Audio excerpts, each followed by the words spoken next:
This well-known tune, a Scots measure, has its origins in the middle of the 18th century.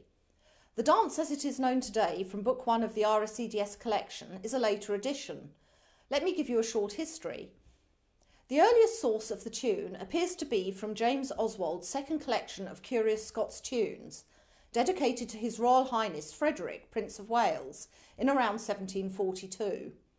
However, the tune appears here as a slow song air called My Love's Bonny When She Smiles on Me. John Walsh published the tune as Flowers of Edinburgh with a dance in around 1748, and although the tune is the usual, the dance is very different from the one we know now.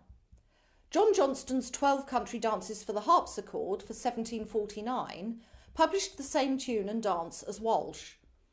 And Oswald also republished his tune using the name Flower of Edinburgh by 1751 in his Caledonian Pocket Companion, with a variation included.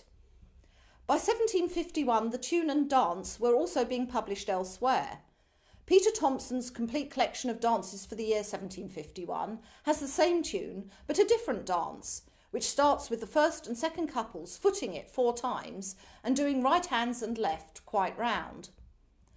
By 1797, we see from the version in B. Cook's New Dances for that year that the tune and Thomson's version of the dance are still popular. The Scots Musical Museum, Volume 1, published around 1787 by James Johnson, with Robert Burns as editor and contributor, includes the Flowers of Edinburgh, with words starting, My love was once a bonny lad, and set to the usual tune. Interestingly, the tune seems to have remained very similar throughout, but the dance which accompanies it continues to change. Chivers, in his 1821 Pocket Companion to the Ballroom and his Manual of Dancing, which contained dance instructions but no music, has the dance starting with a chain figure of 6, so different again. And what of the title? Nathaniel Gow notes in his Complete Repository Part 4 from 1817 that the Flowers of Edinburgh did not refer to attractive females, the convention flower of usually referenced a woman, but in fact referenced the magistrates of the town. Others say it refers to the contents of chamber pots, which were thrown into the city streets to get rid of the contents. An example of this is shown in the etching by J. Langham in 1781, now in the British Museum. Where does the dance we know today come from?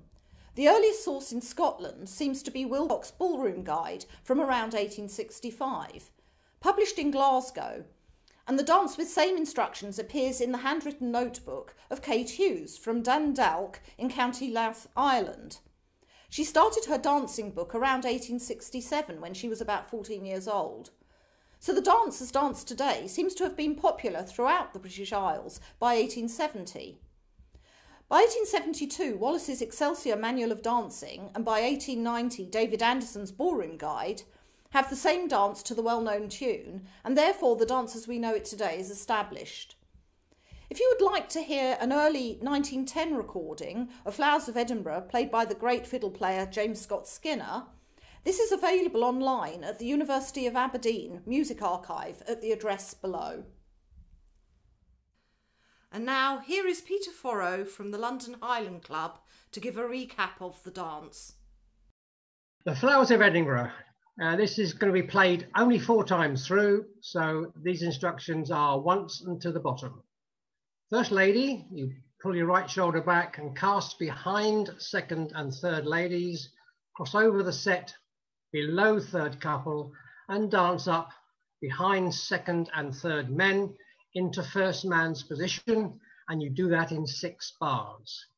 Meanwhile, the man at the same time follows you across the top of the set, down behind the ladies, into the center of the dance, but dances up the middle in front of the third and second lady into first lady's place, and then first couple both set to each other across the dance. Then we repeat that again. The first man this time pulls his right shoulder back, casts behind second and third ladies, cross over below third couple, up behind second and third men into his original place, again in 6 bars. And at the same time, the first lady crosses over at the top, dances down behind second and third lady, into the middle and dances up to her original place. And on bars 15 and 16, they both set to each other. Ones now dance down the middle for 4 bars, dance up for 4 bars, and then we finish the dance with a poussette with the second couple.